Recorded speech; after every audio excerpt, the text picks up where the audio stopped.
How to recover deleted history in Chrome. So let's say that you went to a website about, I don't know, internet speed. You wanted to check internet speed and you really like the website, and then later on you happen to delete it by going over here on the menu, history, and deleting that one search, right? So it's gone. How do you recover this if, say, you needed this information later, you needed to revisit that website? Well, Google Chrome has this little page here called myactivity.google.com.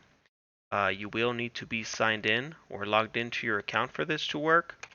So you go there, and here it will show, once you click on web and app activity, it will show you all the activity that's been tracked on all your devices. If you're logged into your Gmail account on your phone or a different laptop, etc., it's all going to show here. So for me, I have information on search, ads, maps, Google News, shopping, etc.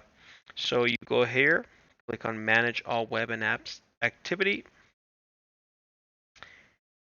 and then at the bottom is going to show you everything for today, and here's that speed test website. So even though you did delete it from the history, you did not delete it from your account's history. So here it is. You simply click on that and you have the website that you thought you had lost.